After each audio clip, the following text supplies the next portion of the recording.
7, 6, 5, 4, 3, 2, 1. Howdy, CROC Nation. Dr. Tommy and Ellie here with you with another amazing CROC podcast. And it has to be amazing because it serves the most amazing people on earth, our cancer survivor / thrivers. Angel Santana on the other side of the computer glass. How are you, my friend? What's going on? Welcome to the CROC podcast, everybody. How is the CROC Nation doing today? I hope they're a lot cooler than we are up in the Northeast, 97 degrees. And it's actually a very good temperature for me to stay hot and bothered about today's subject. Angel, I have to tell you, not a happy camper, because anytime anybody messes with our cancer survivors, I want to take the gloves off. Well, with that being said, let's get ready to rumble. We're going to be copyrighted for that. That's okay. Hey, listen, so I almost feel that the subject that we're going to talk about tonight brings us to one of those really great science fiction, bundles. So I grew up with Star Wars and the Terminator. And in the Terminator, you know, it's an apocalyptic world where the machines have taken over. And it's just a terrible, gloomy, dark, black war going on between whatever humans are left in these Terminator machines. And then in the Star Wars episodes, we have we have the dark side, and we have the Force and the Dark Force and the Light Force and the Jedi Knights and Yoda and all those Obi-Wan Kenobis and Luke Skywalker. And I almost want to start today's podcast talking about prior authorizations. Almost like I want to start it with that sort of Star Wars, a long time ago in a galaxy far, far away, oncologists were able to diagnose, assess, and treat patients and follow their patients without interference. But as care costs rise, the political climate has changed. The power has now switched over to the dark side, and we now are in a really terrible situation. So we're going to talk tonight about prior authorization and what it means and what it's all about and how it affects our cancer survivors. I'm looking forward to it because I know I've dealt with that plenty of times. And it's kind of funny because, I always try to start with a bunch of stories, and we have two stories to tell today. We'll start with the story of Meg. And Meg was a very beautiful, middle-aged breast cancer survivor who had metastatic disease. And she came to see us for, 5 days of radiation because her back was in significant, terrible pain. And it was really my first exposure or experience with this process. And I'll describe what the process is in a second. But she came in to see me. We set everything up for treatment. She was ready to start. I try to start everybody who has pain within 24 hours. And when I came to work the next day, I go, "How is Meg doing?" They say, "We haven't started her treatments yet." And I would turned around ready to, bite somebody's head off. Who dropped the ball on this poor patient? Who dropped the ball on Meg? And it wasn't us. And they said, "I'm sorry, she doesn't have authorization yet." I go, "What are you talking about? She doesn't have authorization yet." "No, she doesn't have authorization. She's in she needs prior authorization." So let's start with what that means. And actually, before we even get into prior authorization, because it's kind of simple, in simplicity, it just means you can't begin treatments automatically. It has to go through a review process. So before authorization. So before this is authorized by the insurance company, it has to go through this gauntlet of poop. Can I say that without changing? Well said. Okay, so the gauntlet of poop. So our heroes no longer, and when I say our heroes, of course, our heroes are our cancer survivors, but our doctor heroes and nurse heroes, we can no longer practice medicine. It's now the insurance company that are practicing medicine. And these companies manage your care without any personal involvement, without any doing any of the work or toil, without getting their hands dirty, and with zero liability. And it's time maybe not to destroy this Death Star called prior authorization, but let's start by understanding it. So that's the first thing that we're going to talk about. The second thing we're going to talk about, go ahead, Angel. No, I just thought of something, before we continue, you said the word poop. I'm going to say that you have been authorized by me now to say it. So go ahead. Well, having two kids under 5, I'm sure that word comes up often in your answer. But this is Angel, I am really hot and bothered about the subject, and I am really angry, and we're going to talk about some of how this affects my life. Right. But to be fair, we always try to give a very, very fair assessment of a subject that we're talking about. So with prior authorization, let's talk a little bit about health economics. Not that I know anything about health economics. I have a wife who has a doctorate in public health. She knows a lot about health economics. I know nothing. But I will say that we do know this, Angel, and you know this from doing how many podcasts together. Oncology innovation is very fast paced, especially recently with all the new targets in genomics and immunotherapies. And it's almost dizzying. I know it's dizzying as a practitioner just to try to keep up with all the innovation. Imagine what it must be like in the business world as far as costs. So we have all of these great new toys, all of these great new drugs, all of these great new therapeutics, and our outcomes, Angel, are off the charts. We're doing things now that we were never able to do. We're keeping people alive with disease that would have killed them, like if not immediately, within the first 6 months, and they're living years. It's really a remarkable time to be an oncologist. But with this amazing innovation comes increasing costs. And to put it in perspective, and again, these are not my numbers, these are the numbers that are out there. As it relates to healthcare expenditure, just in the United States, it was $4.3 trillion in 2021. Now, I don't even know what $1 trillion is. Like, I don't even know how many zeros that is, but it's a lot of money. It's a lot of shekels, Angel. It's a lot of shekels.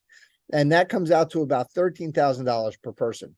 So of the gross domestic product, which I don't even know what that is either, 18.3% of the gross domestic product goes to healthcare. Of that, 5.3 percent goes to cancer care specifically. So that's $200 billion or $16,000 per capita. So per household. That's 4 times more than the non-cancer patients are receiving. So we know that cancer is expensive. We got that. The drugs are the largest proportion, accounting for 15 to 30% of the budget. And there is no doubt, and I'm going to say this straight up to the insurance industry, to the economists out there, I agree with you. Costs need to be contained. I get it. I understand. But what has happened is that this has caused the insurance companies to take a stranglehold and become very, very powerful. And you know what I hate more than poop? I hate bull poop. So I hate malarkey. Can't stand malarkey. I want to talk straight up. I think the cancer survivors deserve transparency.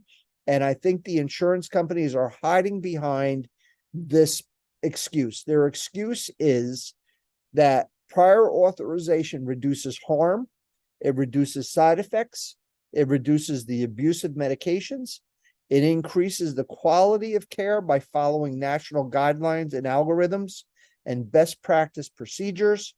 And you know what I have to say to that, Angel? What do you have to say? Poppycock. Poppycock. That's baloney. There is only one aim that the insurance companies have, and I am telling you, and this is really, I've been on the inside, I see it every day. There's only one aim, and that is to save money. They pay themselves first before they pay the providers. They have bonuses, the executives' bonuses, Angel. 1 year's bonus would set you and me up for life and all of our survivors. and they have complete indifference to the patient. It's absolutely a sin. It's a mortal sin. And I wanted to tell you a little story of the automatic denial. So when I was a young doctor, I had noticed as the insurance companies were beginning to get more powerful, I was noticing that there was one particular insurance company, and I'll let them remain nameless because I don't want to be involved in a lawsuit. But what I noticed is every single one of my patients that had this particular insurance company got automatic denials. So automatically they were like, if they had a big fungating breast mass and they needed a mastectomy, they wouldn't get it. Or if they needed to have a pain med, they wouldn't get anything. Everything was automatically denied. And you know what the business strategy was the insurance company's strategy was, if someone calls us to say, hey, what the hell, why did you deny this? We'll say, oh, our bad. It was a mistake. Yes, this is approved, because they knew that not everybody was going to call them back. They knew that maybe 15% of the patients who may not have been savvy would never appeal, and they would save all that money. So the insurance companies are not exactly on my good side. So now now that I've made my case pretty clear, or my position pretty clear, let's talk about the actual definitions and the actual process of what's called prior authorization. So the first step is what's called the utilization review. So that's a process of evaluating the care plan of a patient.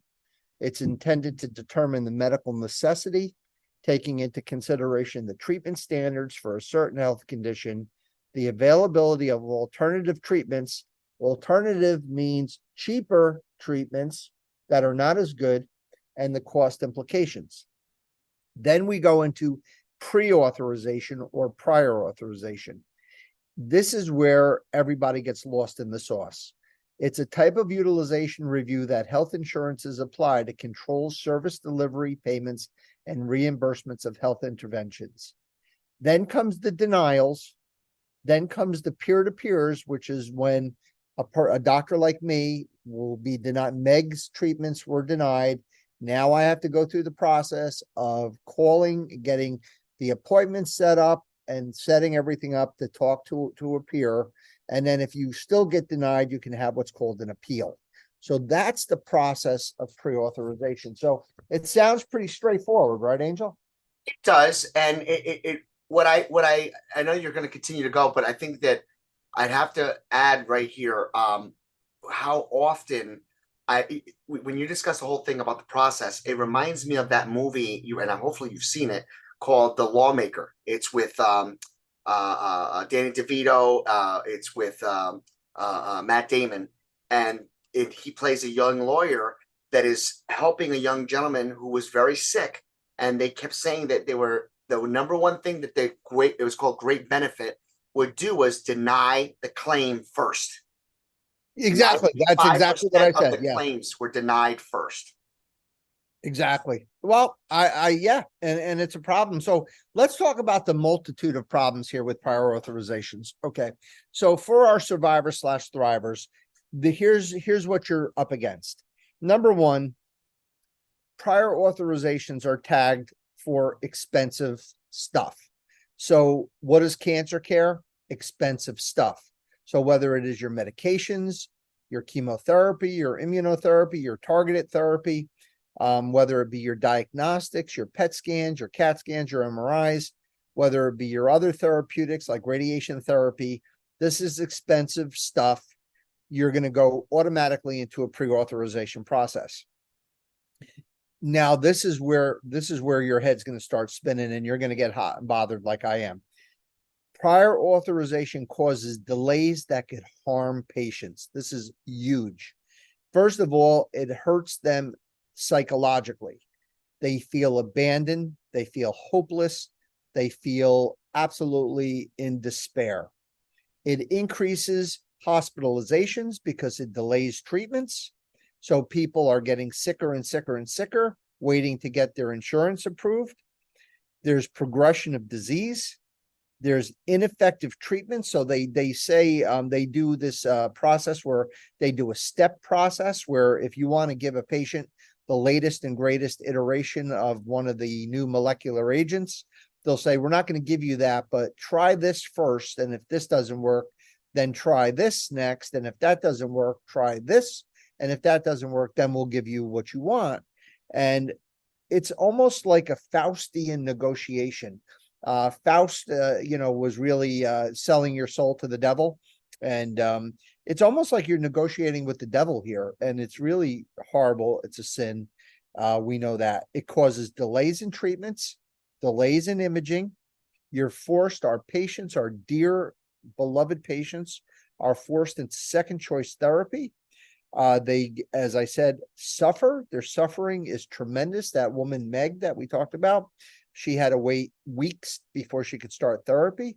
The disease progresses, and there's also a trend toward increased death rates or diminished survival rates by 36% in a recent article.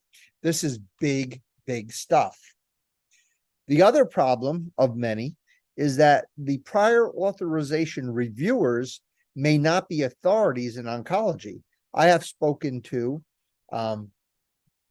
infectious disease people. I've talked to nurse practitioners who are fine, but they're not oncologists.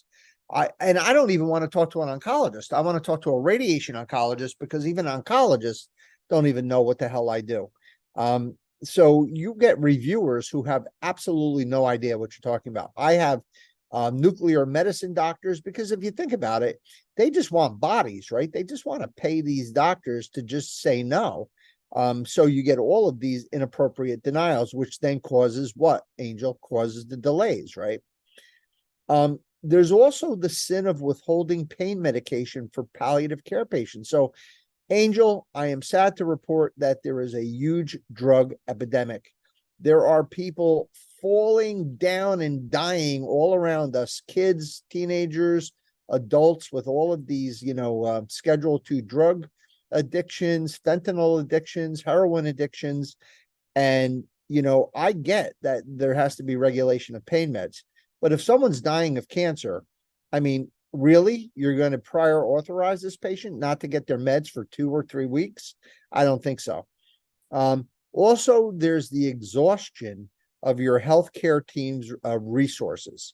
So according to a study, the workload increase is greater than $68,000 in time equivalent to each physician who has to spend time, and that's me, every day doing 3 or 4 prior authorizations. It just chokes. It chokes us. And we have to hire more people just to manage these prior authorizations. So it's almost as if, these guys are good at paperwork and they know exactly how busy we are, and they're counting on us to not be able to fight a fair fight. And that's where they, this is all strategically planned out. I don't want to sound like a conspiracy theorist, but I'm a conspiracy theorist. There's also trouble with what they hide behind. They hide behind these guidelines. So we have a guideline called the NCCN, and we actually did a podcast on the NCCN back in our first year. And to be honest, and I love them and I use them every day, but they're old, they're tired, and they're bland.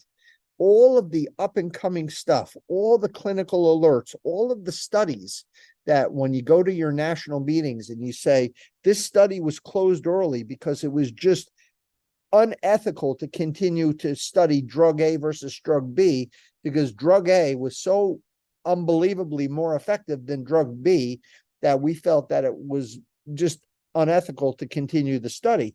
But we can't use it because of the insurance company. So this is that gray zone where we're losing all of the traction we're getting with all of the innovation that's happening in oncology. And I told you it's terrible. And I told you I would tell you the story of Todd. So I know Todd for years. Maybe about 5 years ago, he came to us with very aggressive lung cancer. Should have been dead. We cured him of his lung cancer. Then he presented earlier this year with 2 masses and the other lung, did a biopsy, got a diagnosis, and we say to ourselves, okay, now we need to treat Todd. Goes into prior authorization, gets denied. The reason why it got denied was because the x-ray report mentions, in addition to these 2 small nodules in the other lung, which were right next to each other, it mentions all of these other small little nodules, like sub-centimeter, tiny, tiny nodules. Those nodules, or those changes in the lung, were not from cancer. They were from the prior treatments, the radiation, the chemotherapy, the immunotherapy. The doctor who had zero, if he had a heart, his heart was black. And I wish I could use his name, but again, I don't really need another lawsuit. So we're going to talk about this guy just in just the literal sense. When I was talking to this guy, and believe me, when I go on these peer-to-peers, I actually am very respectful, Angel. And I know we're going to do a have faith, let it begin episode on, dissatisfaction with, consumer stuff. But I really am respectful. I want to learn from these people. Sometimes I do ask for things that they educate me. They say, hey, listen, I get where you're coming from, but here's the data. Here's the algorithm. Do this first. This is what's, evidence-based or whatever. And I really do. But with this guy had from when I walked, from when the phone call started, he had zero interest in even hearing what I had to say. And what he used as his denial criteria was an x-ray report. And I said to the guy, did you see the x-rays? He said, no, I didn't see the x-rays. I just read the report. I said, well, you're a doctor, right? How many years have you been a doctor? Blah, blah, blah, blah, blah. I said, how many x-ray reports have you read where the radiologist overreads the x-rays? Because the radiologists are scared to death of being sued for malpractice. So they overread every scan. I said, I saw the films. This guy has a small lesion. All the other stuff is bupkis. This guy is 59 years old, and you're denying this guy treatment, right? So now back to table 1 that we talked about before, we go into the process of the appeal. So I got another nasty doctor, but at least I got a doctor who listened. And I got a doctor, and we got in a real medical argument, like no name calling, like just a very intense professional discussion. And what turned out to be actually a positive thing was we were going back and forth because she was saying the same thing that the other doctor was saying about the nodules. And I kept on telling her they're not real. We have to give this guy the benefit of the doubt. He's 59 years old. He was cured of his other cancer. This is actual cruelty to do this to this guy. And her point was, well, because the first guy's point was this guy's going to die anyway. He's got cancer everywhere. Why are we going to approve these treatments? And her point was, because my point was, no, this is a new cancer. This has nothing related to the old cancer. The woman doctor said, no, this might be related to the other cancer, but here's the way we're going to get around it. We're going to call this oligometastatic disease, which means that it's metastatic disease from his other cancer, but it's only in those 2 little sites. So I will approve you for this treatment, which is what I was looking for all along. And I got it approved. Resolution. Guess how many months it took to get to this point? 6. 2.5 months. Wow. To get this guy treated. And that's the story of my friend Todd. Now, Angel, I always try to be fair. And again, this was a very, very, I gave a very impassioned podcast tonight because I fight for our survivors, as you do, as all of us here at CROC do. But there are areas where the healthcare team needs to concentrate and be better. So the areas that we could do to help reduce some of the poop that we've been talking about is during the process of utilization review. So our records have to be perfect. So a lot of times some of these authorizations are denied because we don't put in the right code, or we put in the wrong diagnosis, or there's something that is incomplete in our medical record, or we don't send over all of the medical records. And if there's a key piece of information that's missing, how would we expect a reviewer to ever approve something where they don't understand what's going on? So we need to do better with medical record clarity. We have to do better with medical record exchange, and we have to do better with coding exchanges. So getting back to Meg, or the first patient we talked about, the thing that was holding her up was that our utilization person who works at the hospital put in the wrong code. They were putting in a more complex code than what we needed. And when it finally, because now don't forget, all of this is flying around. We're busy, we're taking care of people. And by the time I recognized what the problem was, it was just a simple, error by the coding person who put in the wrong code.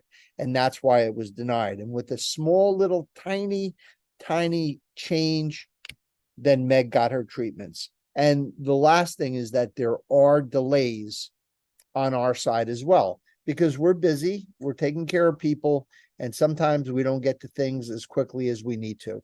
We've seen it before in the my charts and doctors getting your reports and your records and your results to you in a timely manner. We've seen it when doctors delay seeing you or getting you in for a consultation. So this is, the stuff that we can do better. But Angel, we never end the podcast without a solution. Is that correct? Yes?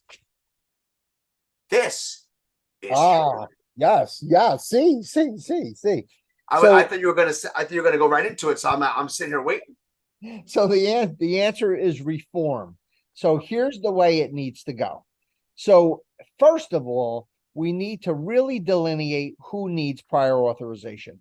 So if there's a patient like Meg, if there's a patient like Todd, who there's like a no-brainer, this person needs treatments, this does not need a prior authorization. It goes down a clinical pathway. It's consistent with state of the, with standard of care recommendations.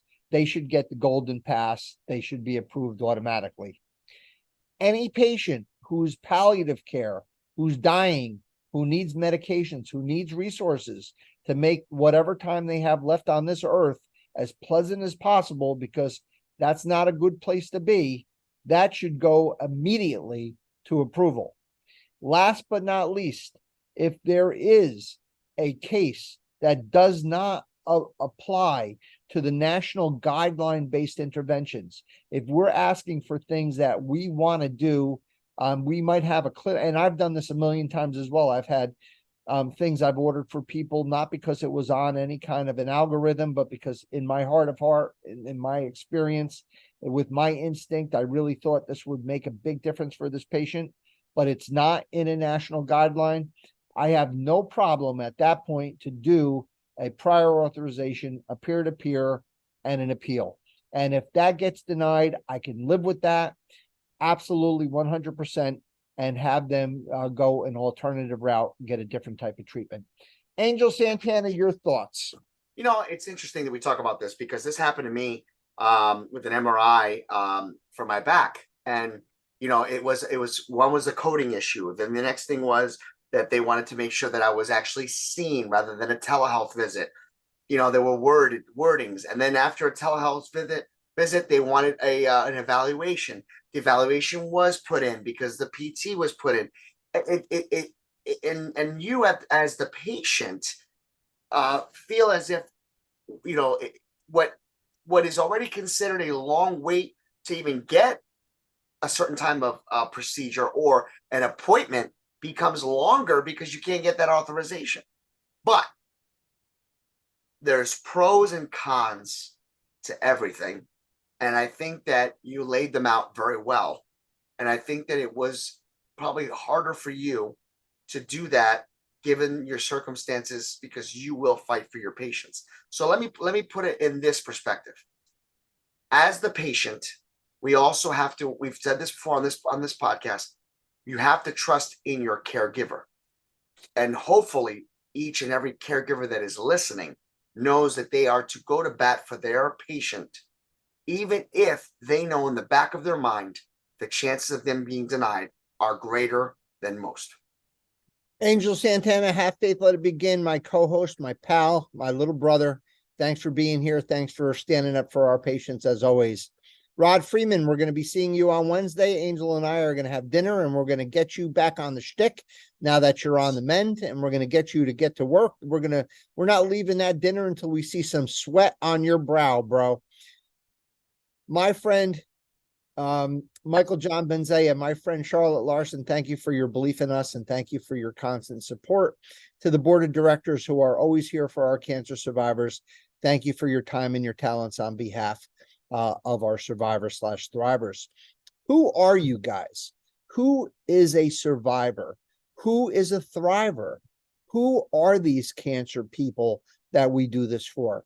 Well, I can tell you, Angel, they are a very, very special group of people. They are a group of people that possess bravery. They are a group of people that possess courage. They are a group of people who possess tenacity. They are a group of people who possess hope. They're a group of people who never say die. They are a group of people who love life and want to live it to the highest level imaginable. They are a group of people who are scared and terrorized and in despair and need help. I am here to tell you, Angel is here to tell you, help is here. Today, we did an episode on prior authorization. Go back to the podcast guide or our inventory of podcasts and see what other podcasts might help you in your journey. All of these podcasts have only one valid reason to even be out there taking up space in the cyber world, and that's for you guys. It's not for me to memorialize my voice. It's not for Angel to look pretty, even though he does.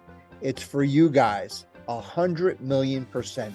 And with that, I will end this podcast as I end every single podcast, wishing you all, praying for you all to have a long, healthy, happy, cancer-free life. God bless you. God be with you. Peace.